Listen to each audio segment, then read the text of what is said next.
موضوع الدرس في إثبات المعاد والرد على الكفار والمكذبين، سورة المعارج، تفسير ابن كثير. الحمد لله رب العالمين، والصلاة والسلام على أشرف الأنبياء وسيد المرسلين سيدنا محمد وعلى آله وأصحابه أجمعين. اللهم صل على سيدنا محمد وعلى آل سيدنا محمد كما صليت على إبراهيم وعلى آل إبراهيم في العالمين إنك حميد مجيد. أعوذ بالله من الشيطان الرجيم. بسم الله الرحمن الرحيم.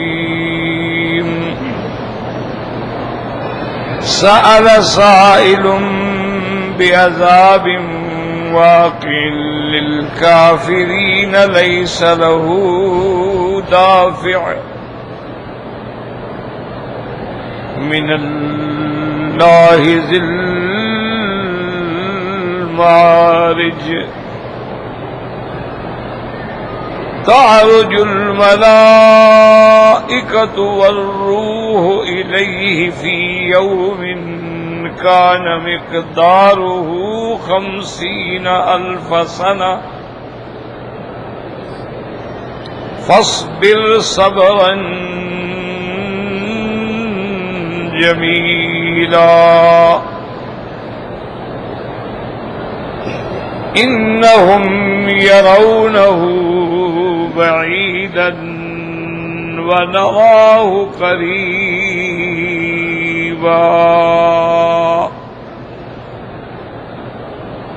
اللہ تبارک و تعالی نے کلام مقدس کی اس آیات مبارکہ میں جو سورۃ المعارج کی آیات ہیں، جیسے میں نے کل بھی عرض کیا تھا کہ اس کا نام سورۃ المعارج بھی ہے اور سورۃ سأل سائل بھی ہے.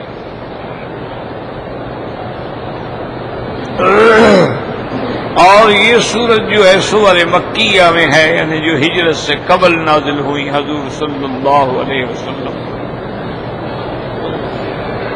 اب یاد رکھیں کہ یہاں جو پہلا لفظ ہے نا، سأل سائل بعذاب واقع، اس میں 2 قراءات ہیں. بعض قراء کرام نے اس کو حمزے کے ساتھ پڑھا ہے سأل سائل، اور بعض علماء اور قراء نے اس کو بغیر حمزے کے پڑھا ہے سأل سائل.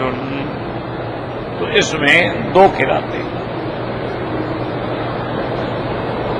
جہاں تک پہلی قراءت کا تعلق ہے حمزے کے ساتھ، سأل سائل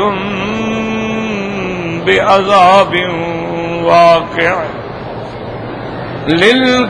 للکافرین لیس له دافع. تو ایک معنی تو اس کا یہ ہے کہ سأل مانے دعا، مانگا، دعا یدعو.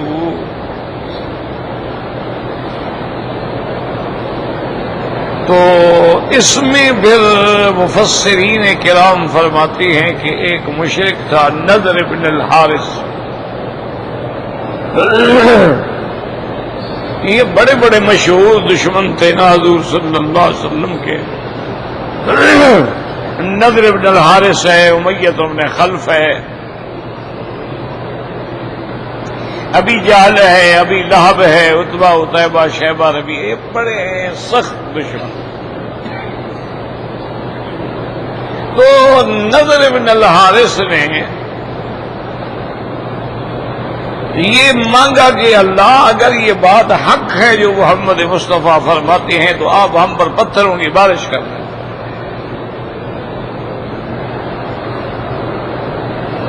مانا یہ تھا کہ وہ حضور صلی اللہ علیہ وسلم کی بات کو حق نہیں مانتے تھے. حق مانتے تھے ایسی کون کہتا ہے کہ مجھ پر پتھر برسیں. تو بعض علماء نے فرمایا کہ اس سے مراد وہی سائل ہے کہ سأل سائل، یعنی نضر بن الحارث نے جو دعا مانگی تھی کہ اللہم ان کان ھذا ھو الحق من عندک فامطر علینا حجارۃ من السماء۔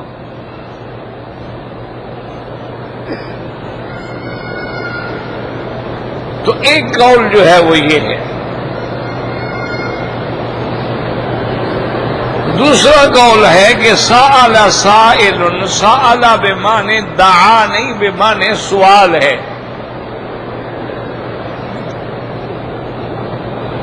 سأل یسأل، سوال کیا اس نے، یہ جی سائل ہے مانگنے والا، اما السائل فلا تنہر۔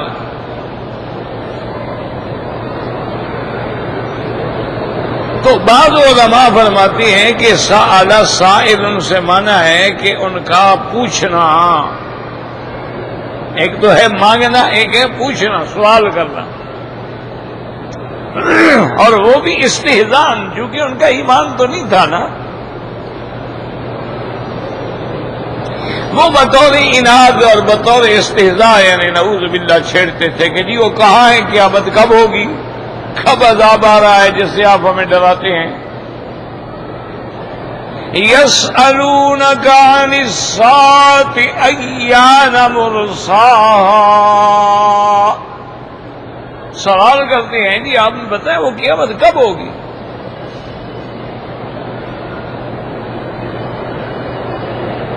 تو ایک معنی یہ ہے کہ وہ سوال کرتے تھے کہ جی آپ جو ڈراتے ہیں عذاب سے وہ کب ہے وہ عذاب۔ تو ایک معنی ہوا دعا، مانگا، ایک معنی ہوا پوچھا۔ جس نے مانگا ہے عذاب وہ بھی انکار ہے، استہزاء ہے۔ جیسے کوئی آدمی کسی کا احترام نہ کرے گا کہ جو کچھ کرنا ہے کرو تم،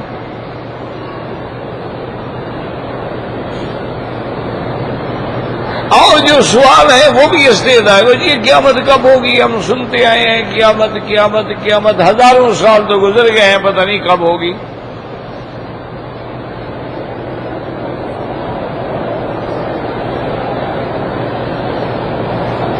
اور وہ اس بات کو یعنی سمجھ ہی نہیں سکتے تھے کہ بھئی آدمی مرنے کے بعد دوبارہ اٹھے گا، مر گیا، مٹی میں مل گیا، بات ختم ہو گئی۔ اسی لیے بعض روایات میں ہے کہ یہی نضر بن الحارث تھا جو حضور صلی اللہ علیہ وسلم کے سامنے ایک بوسیدہ ہڈی قبرستان سے کوئی ہڈی اٹھا کے لے آیا،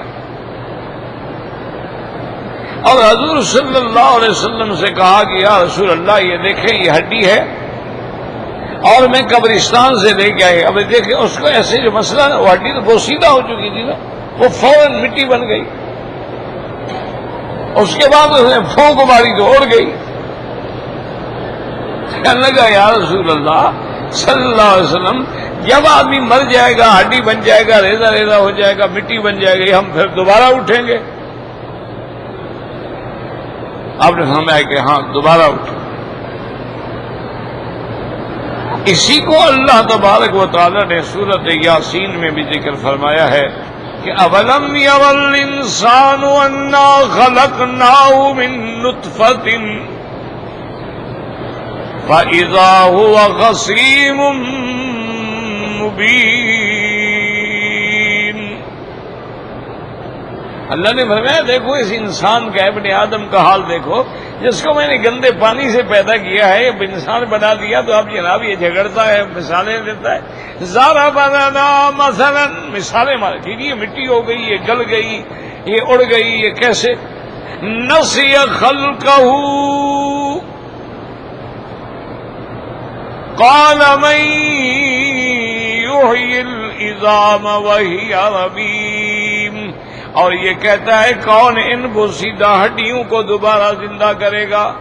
قل یحییھا الذی انشأها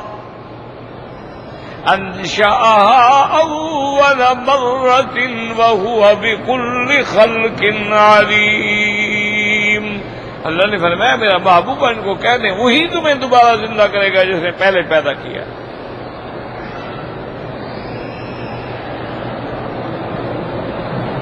اگر انسان خود بھی غور کرے نا جی، دیکھیں مثلا میاں بیوی ملتے ہیں، نطفہ ہے، پانی ہے، پر پانی ملتا ہے، لیکن اسی طرح آپ دیکھیں کہ یہ پانی جو ہے کیسے پیدا ہوتا ہے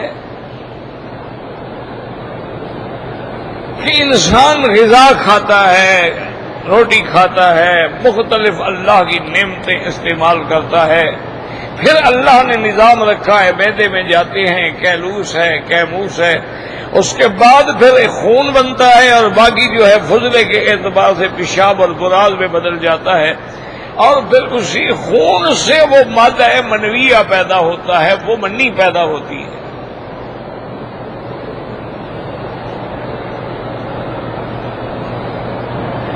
اور پھر اس منی کو اللہ نے کیسے محفوظ رکھا ہوا ہے، مرد کے لیے بھی عورت کے لیے بھی. تو اگر ان سارے متفرق غذاؤں سے پھر تمہارے معدے میں آ کے خون بنتا ہے، خون سے منی بنتی ہے، منی سے انسان بنتا ہے، تو اگر ان بکھری چیزوں سے اللہ تمہیں جمع کر سکتا ہے تو تمہارے مرنے کے بعد اگر تمہاری ہڈیاں، تمہارا گوشت جل جائے، گسیدہ ہو جائے، تو کیا وہ دوبارہ پیدا کرنے پہ قادر نہیں ہے؟ بالکل قادر ہے.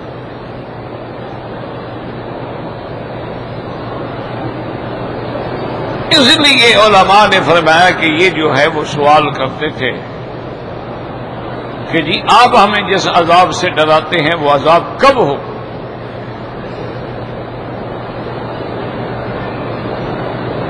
تو ایک تو یہ ترجمہ، ایک یہ ہے کہ اس کو سال سائل بعذاب واقع بعذاب، تو یہاں بے کیوں آ گئی؟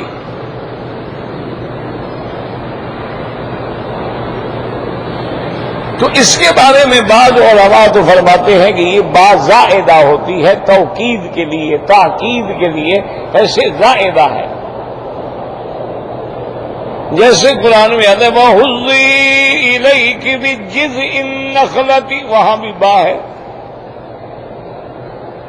تو اس کو مصطلحات قواعد میں کہتے ہیں با زائدہ، تاکید کے لیے.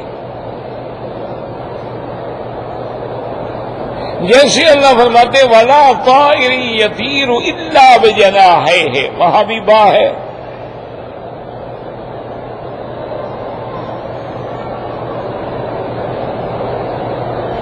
اور بعض کہتے ہیں کہ نہیں، یہاں با جو ہے ان کے معنی میں ہے کہ یعنی وہ پوچھتے ہیں ان العذاب الواقع، کہ وہ عذاب کب ہوگا. اور یہ بھی علماء قواعد عربیہ میں ہے کہ کبھی فی بمعنی الا ہوتی ہے، کبھی الا بمعنی فی ہوتا ہے. مثلا قرآن میں ہے قل سیروا فی الارض، میرا محبوب ان کو کہو کہ زمین میں چلیں پھریں، سیر کریں اور دیکھیں. تو اب زمین کے اندر تو کوئی نہیں چل سکتا نا، زمین کے اندر کیسے چلو گے؟ فی تو ظرف کے لیے ہوتی ہے. الدراہم فی الکیس، الماء فی الکاس. تو یہاں جو ہے فی بمانے الا ہے، قل سیروا فی الارض مانا یعنی علی الارض، زمین پہ چلو پھرو. جیسے قرآن میں وَلَا أُصَلِّبَنَّكُمْ فِي جُذُوعِ النَّخْلِ، فرعون نے کہا تھا مسلمان ہونے کے بعد جو لوگ اسلام لے آئے کہ اچھا میں تمہیں پھانسیوں پہ لٹکاؤں گا، کھجور کے جو سرے ہوتے ہیں ان کے اندر، تمہارے علی جذوع النخل، یعنی میں تمہیں کھجوروں کے ساتھ لٹکا کے پھانسی دوں گا.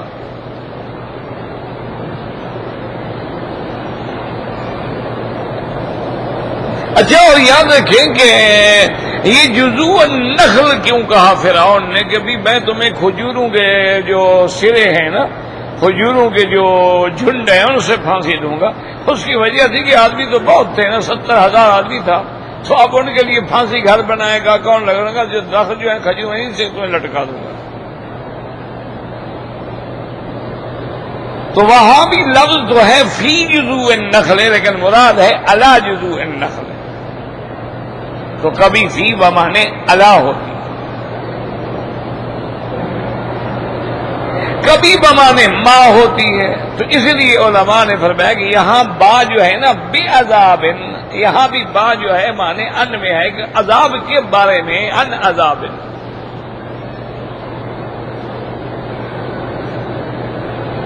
اور بعض علماء فرماتی ہے، میں نے پہلے عرض کیا تھا نا کہ سأل حمزے کے ساتھ سأل سائل، یا بغیر حمزے کے سأل سائل. اگر بغیر حمزے کے ہو تو اس کا معنی یہ ہے کہ وہ عذاب سالہ یا سیل ہو، کہ جب سیل آتی ہے، جب پانی آتا ہے، سیل آتی ہے، سب کچھ بہا کے لے جاتی ہے، تو وہ عذاب جو سیل بن کے ان پہ آئے گا وہ کب آئے گا؟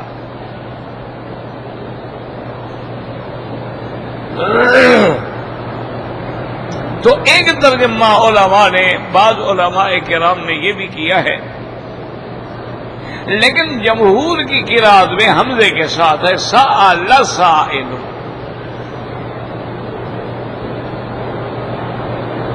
اور بعذاب واقع للکافرین لیس لہ دافع، یعنی جب وہ عذاب آئے گا تو اب اس عذاب سے کافروں کے لیے کوئی اس کو روکنے والا نہیں ہوگا.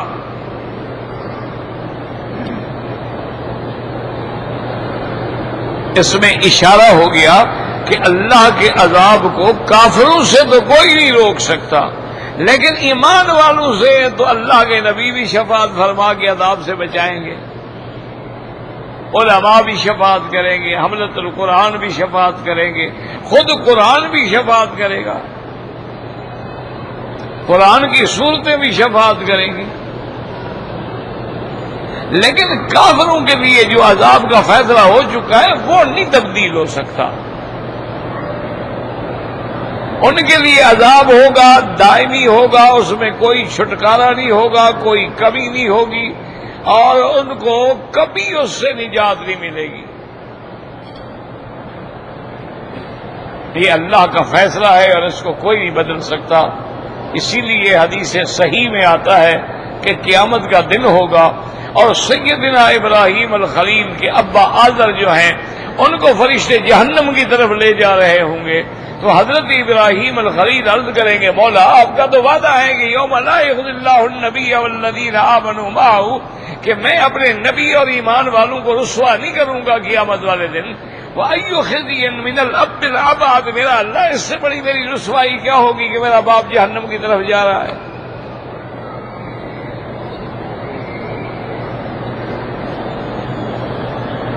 تو اللہ تبارک و تعالی حکم فرمائیں گے کہ ابراہیم الخلیل میرے فیصلے کبھی نہیں بدلتے.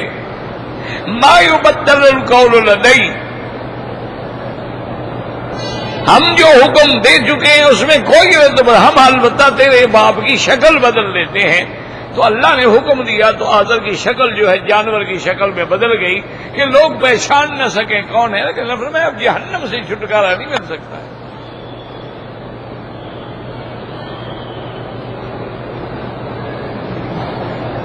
اسی سے آپ اندازہ کریں کہ اگر مشرک ہے اس کو انبیاء بھی نہیں چھڑوا سکتے. شفاعت جو ہے وہ مومنوں کے حق میں ہوگی کہ ہے ایمان والا لیکن گناہ گار ہے، کبائر ہیں. کسی کافر کے حق میں شفاعت نہیں ہوگی، مشرک کے حق میں شفاعت نہیں ہوگی، یاد رکھیں.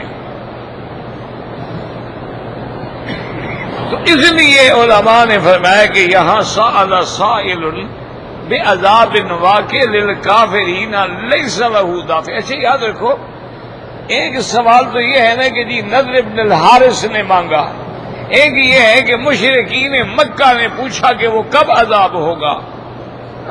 اور بعض علماء کا ایک قول یہ بھی ہے کہ سأل سائل، سوال کرنے والے خود محمد مصطفیٰ ہیں.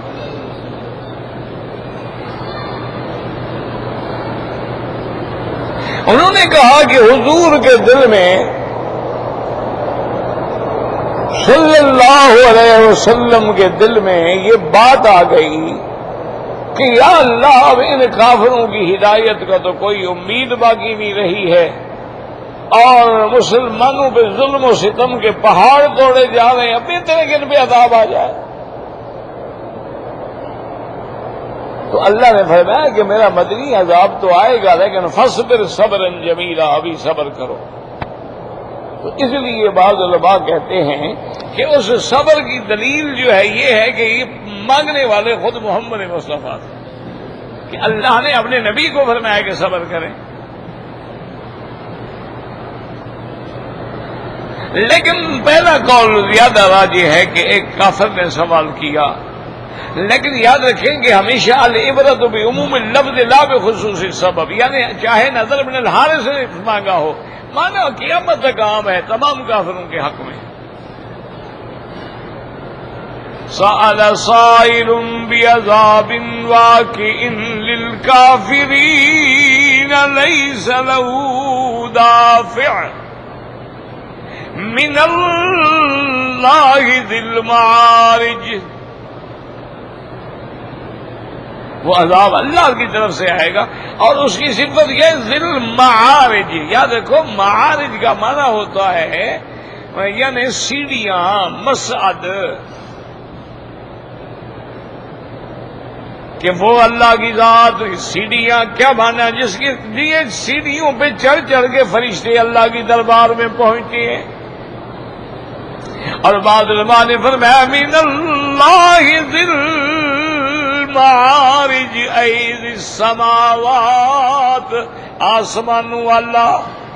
تو آسمان بھی تو سیڑھیاں ہیں نا، کہ پہلے آسمان پہ جائیں گے، پھر دوسرے پہ، پھر تیسرے پہ، پھر چوتھے پہ، پھر پانچویں پہ. اس طرح اس سے مراد جو ہے ذی المعارج.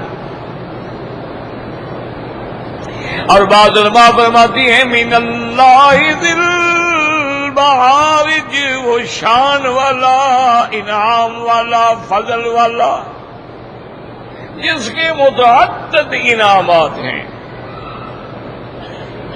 اور جس کی شان یہ ہے کہ تعرج الملائکۃ والروح الیہ. تعرج الملائکۃ، جس کی طرف چڑھتے ہیں فرشتے، والروح، یاد رکھیں کہ جب بھی روح کا ذکر الگ آیا، حالانکہ وہ بھی تو فرشتہ ہے نا، تو جب الگ ذکر آیا تو معلوم ہوا کہ وہ زیادہ افضل شان والا فرشتہ ہے اور اس سے مراد جبریل علیہ السلام ہے. تو اس لیے کہ جب اللہ پاک نے ملائکہ فرما دیا تو سارے آ گئے، جبریل بھی تو ملائکہ میں ہے، لیکن جب نام الگ آئے تو مانا اس کی شان پہ دلالت کرتا ہے. اس لیے فرمایا والروح. اسی طرح سورۃ القدر میں تتنزل الملائکۃ والروح فیہا بإذن ربهم من كل امر سلام ہی حتی مطلع الفجر. وہ شان اور والی رات جس میں فرشتے بھی اور جبریل بھی اترتا ہے. اسی طرح فرمایا یوم یقوم الروح والملائکۃ صفا لا یتکلمون الا من اذن له الرحمن وقال صوابا. اللہ نے فرمایا جس دن اللہ کے دربار میں جبریل بھی کھڑا ہوگا، ملائکہ بھی صفیں بنا کے کھڑے ہوں گے، کوئی بول نہیں سکے گا جب تک کہ اللہ تبارک و تعالی اجازت نہ دے. تو یاد رکھیں کہ روح سے مراد جبریل ہے. نزل به الروح الامین، اس سے مراد بھی جبریل ہے. یاد رکھو کہ جبریل کو روح کیوں کہتے ہیں، یعنی جبریل علیہ السلام کا لقب جو ہے وہ روح کیوں ہے. تو اس لیے یاد رکھیں کہ جیسے یہ روح ہمارے جان کی زندگی کا ذریعہ ہے، اسی طرح اللہ کی وحی جو ہے وہ ہمارے ایمان کی حیات کا ذریعہ ہے. تو وحی لانے والا جبریل ہے. تو اس کی وجہ سے ہمیں حیات جسمانی نہیں، حیات ایمانی حاصل ہو رہی ہے۔ اگر کافر ہے وہ تو مردہ ہے، زندہ تو مومن ہوتا ہے نا، جس کا اللہ رسول پہ ایمان ہے، اور وہ وحی لانے والا کون ہے؟ وہ جبریل ہے۔ وَكَذَلِكَ أَوْحَيْنَا إِلَيْكَ رُوحًا مِّنْ أَمْرِنَا، اللہ نے اپنی وحی کو بھی روح فرمایا ہے، جبریل کو بھی اللہ نے روح فرمایا ہے۔ نزل به الروح الامین علی قلبک لتکون من المنذرین بلسان عربی مبین۔ اس لیے اللہ نے فرشتے کو، روح کو الگ ذکر کیا، جس سے واضح ہوا کہ وہ بڑے شان والا فرشتہ ہے۔ اسی لیے اللہ نے فرمایا ذی قوت عند ذی العرش مکین مطاع ثم امین، وہ اتنی طاقت والا فرشتہ، عرش کے قریب رہنے والا، سارے فرشتے اس کا حکم ماننے والے، اس کی شان ہے۔ اس لیے یہاں بھی اللہ نے اس کا ذکر جو ہے وہ علیحدہ کیا ہے کہ تعرج الملائکۃ والروح الیہ، اب ملائکہ جاتی ہیں، ہمارے اعمال لے کے جاتے ہیں، اور روح قبض کرنے کے بعد ارواح کو لے کے جاتی ہیں۔ تعرج الملائکۃ والروح الیہ فی یوم کان مقدارہ 50,000 سنہ، ایک ایسے دن میں جس کی مقدار جو ہے 50,000 سال۔ تو یاد رکھیں کہ اس 50,000 سال سے کیا مراد ہے؟ بعض علماء فرماتے ہیں کہ 50,000 سال سے مراد ہے کہ وہ قیامت والا دن جو ہے وہ 50,000 سال کا ہو۔ لیکن اللہ کی شان یہ ہے کہ اللہ مومنوں کے لیے اتنے آسان کر دیں گے کہ ان کو تو ایسے محسوس ہوگا کہ جیسے ایک نماز سے دوسری نماز کا وقت ہے۔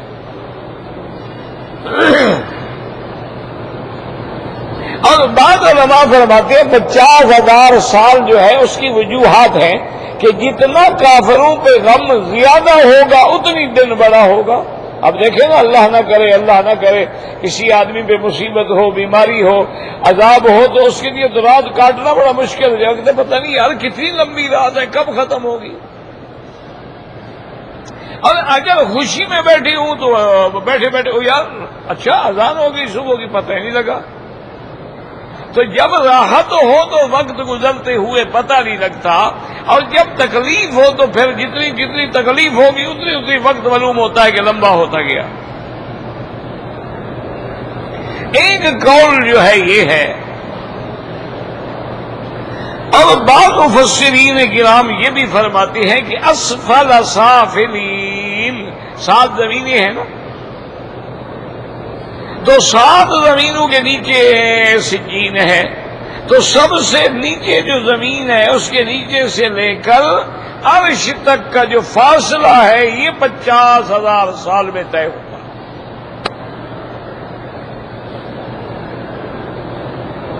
بعض علماء نے اس کا یہ معنی لیا،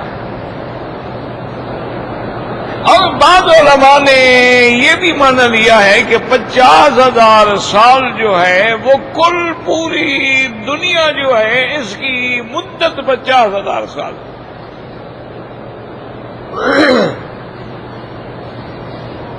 یاد رکھیں کہ یہ اقوال ہوتے ہیں، یعنی ہر مفسر نے، محدث نے، عالم نے تمام چیزوں کو سامنے رکھ کے اپنا ایک قول پیش کیا۔ قرآن پاک نے تو کوئی پابندی نہیں بتلائی، انہوں نے بس کہہ دیا کہ ایک دن جس کی مقدار 50,000 سال۔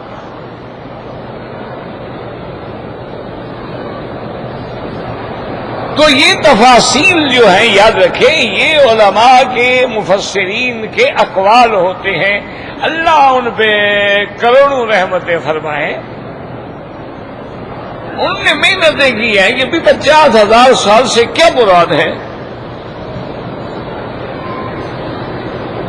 تو ایک عالم نے یہ بھی فرمایا کہ اس سے مراد ہے کہ یہ جو دنیا ہے نا اس کی عمر ہی 50,000 سال.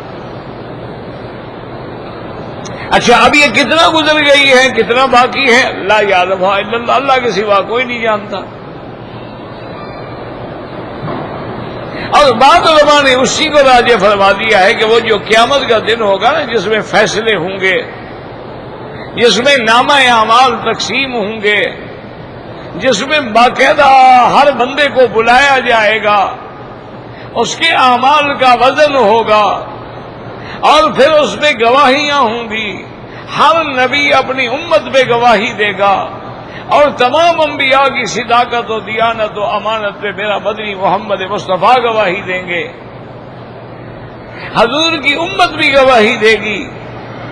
اللہ کا فرشتہ جو آئے گا اس کو لے کر کرامن کاتبین میں سے، وہ بھی گواہی دے گا. تو وہ دن جو ہے اس کی مدت ہوگی 50,000 سال. تعرج الیہ الملائکۃ والروح الیہ فی یوم کان مقدارہ 50,000 سنہ.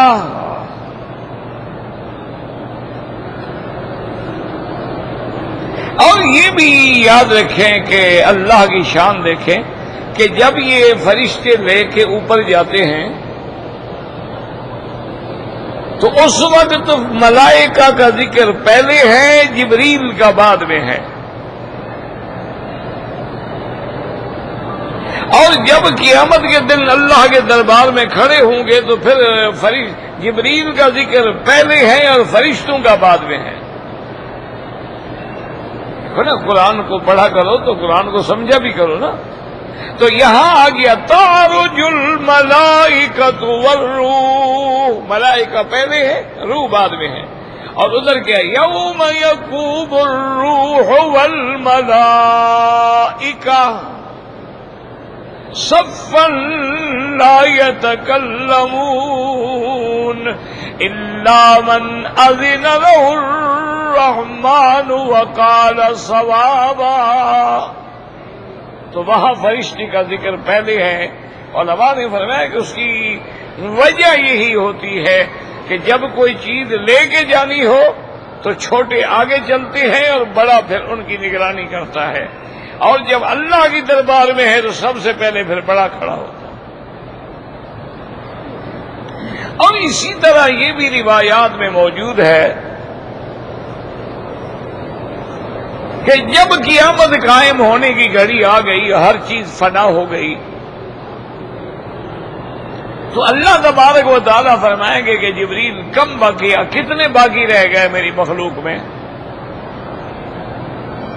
تو جبریل عرض کرے گی یا اللہ انت عالم، آپ تو جانتے ہیں، ویسے آپ ہم سے پوچھ رہے ہیں تو ما باقی الا 4، صرف ہم 4 فرشتے باقی ہیں، باقی سب پہ فنا آ گئی. 4 فرشتے یعنی جبرائیل، میکائیل، اسرافیل اور عزرائیل.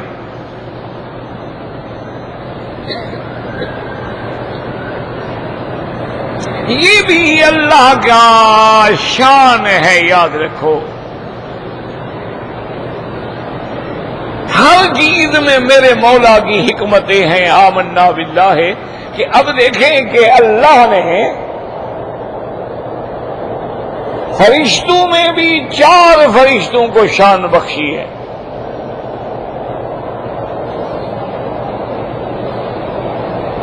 اور اسی طرح پھر اگر آپ دیکھیں گے کہ اللہ تبارک و تعالی نے دنیا میں میرے مدنی کے صحابہ میں سے 4 خلفاء ہیں جن کو شان بخشی ہے. وہ بھی 4 ہیں، ابو بکر ہیں، عمر ہیں، عثمان ہیں اور علی ہیں. یعنی ملائکہ میں بھی 4 ہیں اور خلفاء میں بھی 4 ہیں. اچھا ان کے بعد پھر تابعین کا دور آتا ہے. اللہ کی شان دیکھیں گے پھر ائمہ فقہ جو ہیں، فقہا جو ہیں، وہ بھی 4 ہیں. امام ابو حنیفہ، امام مالک، امام شافعی، امام حنبل رحمہ اللہ علیہ.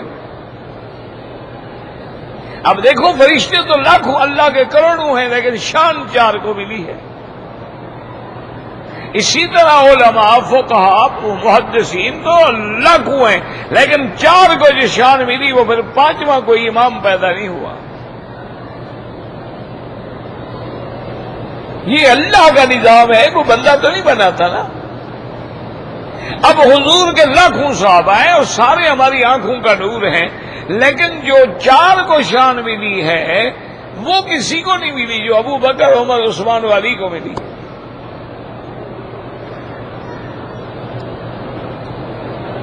تو یہ اللہ کا ایک نظام ہے. اور اسی طرح اللہ تبارک و تعالیٰ نے جن مقامات کو شان بخشا ہے نا ان میں بھی زیادہ عظمت والے 4 جگہ ہیں. اللہ کا کعبہ ہے، مدینہ منورہ ہے، مسجد اقصی ہے اور کوہ طور ہے.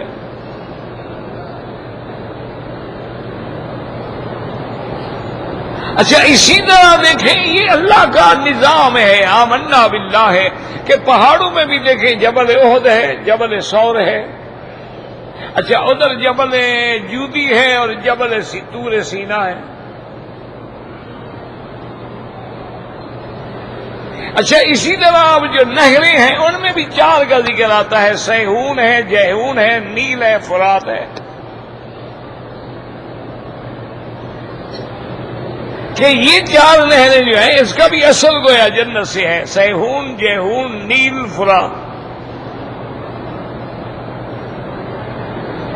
بہرحال یہ اللہ کی شان ہے، اللہ کا کرم ہے. تو اب جبریل عرض کریں گے کہ مولا آپ صرف 4 بچ گئے ہیں. اللہ فرمائیں گے جبریل ایسا کرو کہ ان 3 کا روح قبض کر لو. تو اب جبریل علیہ السلام ان 3 کا روح قبض کریں. اللہ فرمائے ہاں کم باقی ہے، کتنے بچ گئے؟ کہے گا ماں بچ گیا اللہ عبدک الذلیل، اللہ تیرا ایک بندہ بچ گیا اور کچھ نہیں بچا. اللہ حکم دیں گے مر جاؤ، تم بھی مر جاؤ، تاکہ اللہ کا وہ وعدہ پورا ہو جائے کہ کل شیء ہالک الا وجہہ. اللہ کا وہ وعدہ پورا ہو جائے کہ کل من علیہا فان ویبقى وجہ ربک ذو الجلال والاکرام. پھر اللہ سب کو زندہ کریں گے. تو اس لیے علماء نے فرمایا ہے کہ اس سے مراد وہ دن ہے. پھر اللہ نے حکم دیا میرا مدنی اب مصیبتوں پہ صبر کریں، برداشت فرمائیں. انہم یرونہ بعیدا ونراہ قریبا. یاد رکھو اس کے 2 معنی ہیں. ایک معنی یہ ہے یہ کافر سمجھتے ہیں کہ قیامت بہت دور ہے. اللہ نے فرمایا لیکن ہم جانتے ہیں وہ قریب ہے. اچھا ابھی کیسے قریب ہے؟ ہزاروں سال گزر گئے، قریب ہے کیسے قریب ہے؟ ابھی بھی اللہ جانے کتنے ہزار سال باقی ہیں. تو علماء نے فرمایا کہ وجہ یہ ہے کہ قیامت آ رہی ہے نا. ان الساعۃ آتیۃ لا ریب فیہا. جب آ رہی ہے تو آنے والی چیز قریب ہوتی ہے، جانے والی دور ہوتی ہے. الدنیا مدبرۃ والآخرۃ مقبلۃ. دنیا جا رہی ہے اور آخرت آ رہی ہے. اور بعض علماء نے فرمایا کہ یہاں قریب بعید کا معنی یہ نہیں ہے قریب یا دور، یہاں معنی یہ اللہ نے فرمایا میرا مدنی انہم یرونہ بعیدا. یہ سمجھتے ہیں کہ قیامت کا ہونا جو ہے ناممکن ہے، ہو نہیں سکتی. وَنَرَاهُ قَرِيبًا. ہم سمجھتے ہیں کہ ہو سکتی ہے کہ ہماری شان یہ ہے کہ انما امرہ اذا اراد شیئا ان یقول له کن فیکون. اللہ نے فرمایا یہ سمجھتے ہیں کہ کیسے ہوگا، آسمان پھٹ جائیں گے، زمینیں پھٹ جائیں گی، پہاڑ ریزہ ریزہ ہو جائیں گے. بھائی یہ ناممکن بات ہے، نہیں ہو سکتا، نہیں ہو سکتا.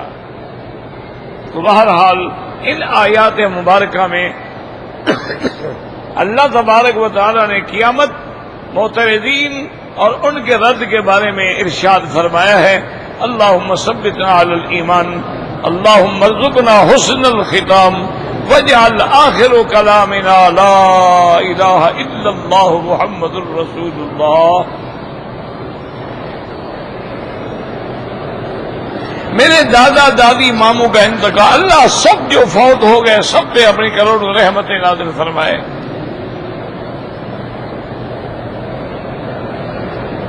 ایک آدمی ایکسیڈنٹ میں مر گیا ہے، اس کی بیوی کتنی عدت گزارے گی؟ جیسے مر جائے ایکسیڈنٹ میں مر جائے یا اپنی موت مر جائے، 4 مہینے 10 دن۔ تمہیں کیوں جلدی ہے؟ کوئی ایکسیڈنٹ تم نے تو نہیں کرایا، تمہیں کیوں پریشانی ہو رہی ہے کہ عدت کب گزرے گی؟ اللہ کے بندے، موت ہے، ایکسیڈنٹ سے آئے، بیماری سے آئے، کسی چیز سے آئے، مرنے کے بعد بھی عورت کی عدت ہے وہ 4 مہینے 10 دن ہے۔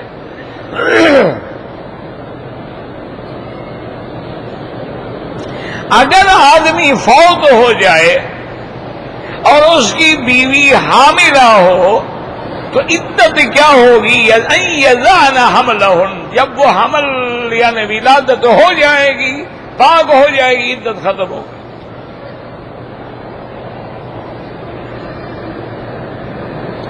بھائی زندہ کے لیے میں نے تو کبھی نہیں کہا، وہ ایک ہے کہ اگر کوئی وصیت کرتا ہے کہ میرے لیے عمرہ کرو تو بعض علماء اس کو جائز سمجھتے ہیں، لیکن اکثر علماء یہی فرماتے ہیں زندہ ہے دعا کرو اللہ اس کو نصیب فرمائے، تم اپنے لیے عمرہ کرو، اس کے لیے دعا کرو۔ سنت لباس جو ہے نا میرا بھائی، اصل بات یہ ہے کہ لباس جو ہے بدن کو ساتر ہو، عورت کے چھپانے والا ہو، ریشم کا نہ ہو، سونے چاندی کی تاریں نہ لگی ہوئی ہوں، باقی کوئی لباس بھی ہو، اور لباس کا تشابہ جو ہے وہ کافروں سے، انگریزوں سے، یہودیوں سے بھی نہ ہو، بس یہ لباس کی شرائط ہے۔ ورنہ کوئی جیسے پہنے، کوئی چادر پہنے، کوئی شلوار پہنے، کوئی پاجامہ پہنے، کوئی بات نہیں۔ حضور پاک نے ساری زندگی نیچے آپ نے چادر باندھی ہے، اوپر آپ نے لمبا کرتا پہنا ہے چھوٹی پنڈلی تک، اور سر مبارک پہ ٹوپی اور ٹوپی پہ پگڑی باندھی ہے، اور اکثر سفید پگڑی باندھی۔ کالی پگڑی آپ نے صرف جو ہے فتح مکہ کے دن باندھی۔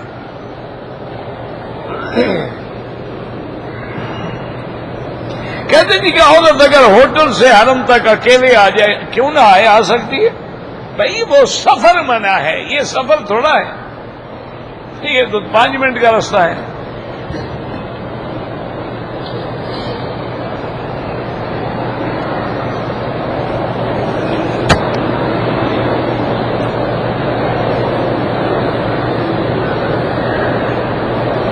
اگر کسی عورت کو اس کا خاوند کیا ہے کہ پردہ نہ کرو، ایسے خاوند سے طلاق لو، جب وہ پردے کا منکر ہے، مسلمان ہی نہیں رہا، نکاح ہی نہیں رہتا، کیونکہ پردے کا حکم قرآن میں ہے۔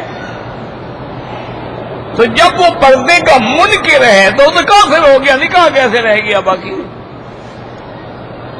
ایک ہے پردہ نہ کرنا، وہ گناہگار ہے، ایک ہے پردے سے منع کرنا کہ بیوی سے کہے کہ نہیں خبردار پردہ نہ کرو، ایسے باہر چلو تاکہ لوگوں کو پتہ لگے کہ میری بیوی کتنی خوبصورت ہے۔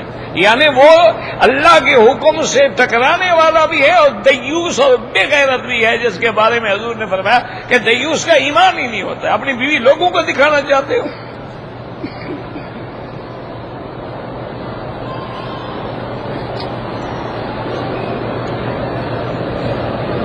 ہم پاکستان سے آئے ہیں، 15 دن سے کم ٹھہرنا ہے، مسافر ہیں، آپ کا نماز قصر پڑھیں گے۔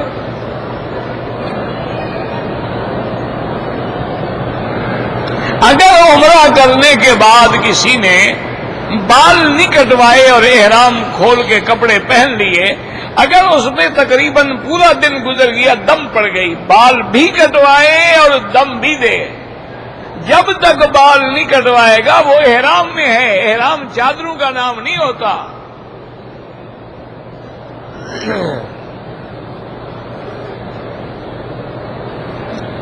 جو لوگ یا رسول اللہ کہتے ہیں یہ حرف ندا ہے، اس میں صرف اللہ کو پکارا جاتا ہے، یا اللہ، یا رحمان، یا رحیم، یا حی یا قیوم، یا ذی الجلال والاکرام، یا نبی، یا رسول، یا جبریل. یہ شرک ہے. اذان کے اندر جو ہے اگر حضور کا نام آئے تو انگوٹھے چومنے چاہیے. بھائی کہ مجھے اس کی وجہ کیا ہے؟ نام مؤذن لے رہا ہے تو یا تم نام لے رہے، انگوٹھے چومنے کا مجھے سمجھاؤ منطق کیا ہے؟ کوئی عقل تو ہو نا. یا تو دوڑ کے سیدھے چلے جاؤ، اس کو کہو جی پہلے مجھے بوسہ لینے دو پھر اذان دینا. باقی جس منہ سے حضور کا نام نکلا ہے چومو جا کے اس کو. وہ اذان دے رہا ہے، تم یہاں کھڑے ہو انگوٹھے چوم رہے ہو اور احسان حضور پہ کر رہے ہو. اس سے بڑا جاہل کوئی دنیا میں ہوگا؟ اچھا پھر انگوٹھے جو ہیں، انگوٹھے ناخن کاٹنے کا حکم ہے یا چومنے کا حکم ہے؟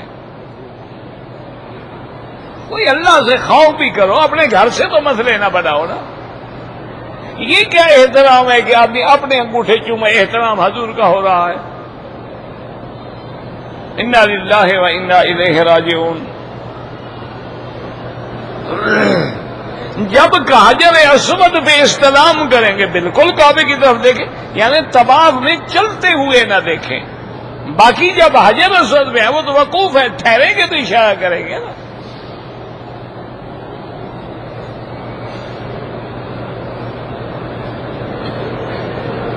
کچھ لوگ کہتے ہیں کہ مکے میں 40 نمازیں پڑھنی پڑتی ہیں. مکے میں ساری زندگی نمازیں پڑھنی پڑتی ہیں. جتنی زندگی اللہ مکے میں رکھے، یہ نہیں کہ 40 پڑھو 41ویں پڑھنی ہی نہیں. یہ لوگوں نے بنائے ہوئے ہیں قصے کہانی. آپ کیا کریں، ہم مسئلے بھی خود بناتے ہیں نا. بڑی افسوس کی بات یہ ہے.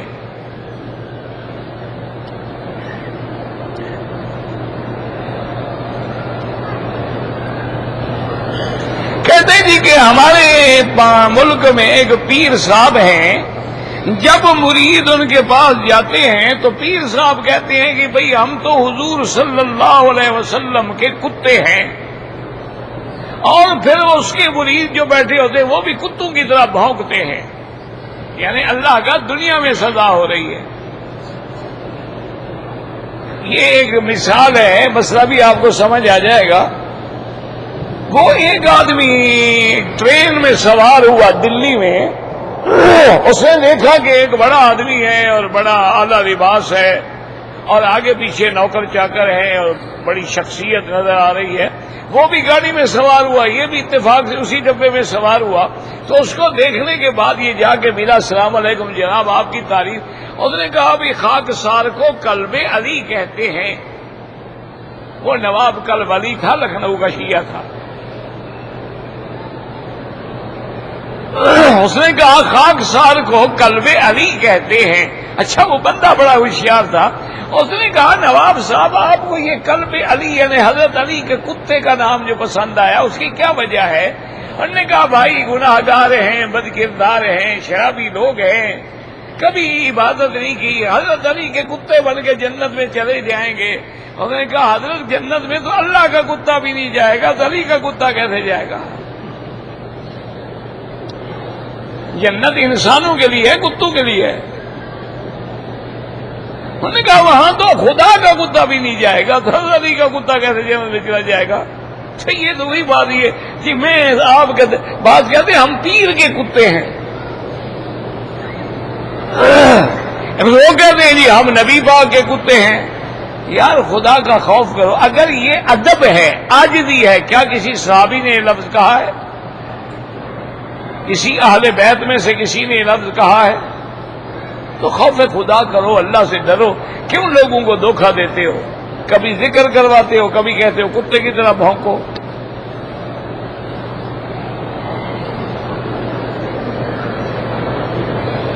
ہم مکے میں رہنے والے اگر عمرہ کریں بالکل مسجد عائشہ جانا ہوگا یا جیرانہ جائیں، یعنی حد حرم سے باہر جائیں.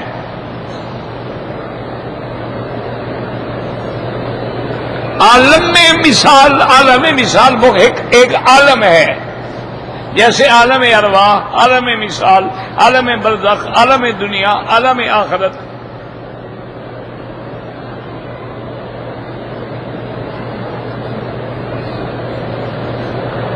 سمجھ نہیں. جب بہرحال جس کے لیے چاہے نفلی عبادتیں، عمرہ کریں، حج کریں.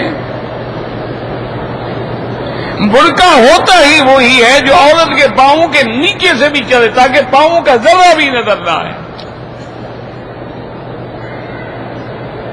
مہندی تو لگانا جو ہے منع نہیں ہے. میں نے اب میں نے کالی مہندی الحمدللہ نہیں لگائی، اللہ کا شکر ہے کہ ایک آدمی نے تجربہ کیا کہ جی یہ یعنی مہندی کلر میں ہے لیکن جلدی ہو جاتی ہے، یعنی اس کی انتظار آپ کو نہیں بیٹھنا پڑے گا. تو وہ میں نے تجربہ کیا، اسی لیے دیکھا نہیں نیچے نہیں ہے اوپر ہے. یہ تجربہ ہو رہا ہے.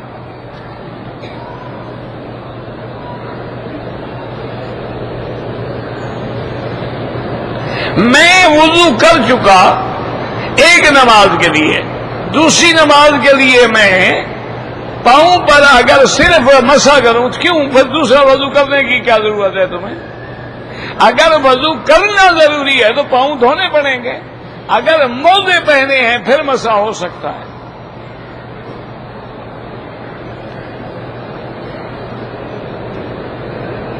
لڈو وڈو جو ہے یہ ایک عام کھیل ہے، اس میں کوئی مقصد یہ ہے کہ اگر نماز نہ جائے، اگر دین کے کاموں میں رکاوٹ نہ بنے، ویسے تفریحاً بچے کھیلیں تو کوئی مسئلہ نہیں ہے انشاءاللہ. لیکن اب تو یہ شرط چل لگ جاتی ہے اور جوا کھیلنا شروع ہو جاتے ہیں. سنتوں کی نیت، سنت مانا رسول اللہ کا طریقہ. نماز تو اللہ کی ہے، سنت ہو یا نفل ہو یا فرض ہو. یہ تھوڑا ہے کہ فرض اللہ کے، سنت جو ہے حضور کی اور نفل پیر صاحب کے. اللہ کے بندے تمام عبادت اللہ کی ہے. ایاک نعبد و ایاک نستعین. ان صلاتی و نسکی و محیای و مماتی للہ رب العالمین لا شریک لہ. سنت مانا طریقہ محمد مصطفیٰ کا.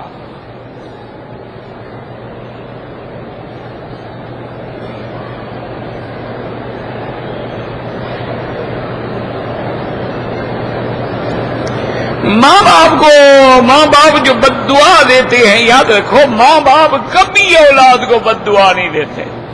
مانا یہ ہے کہ تم نے ان کو اتنا دکھایا ہے کہ ان کے دل سے بد دعا نکل رہی ہے، تو اس کو راضی کرنے کی کوشش کرو. اب دور بیٹھ کے صرف دعائیں کرتے رہو کیا فائدہ ہوگا؟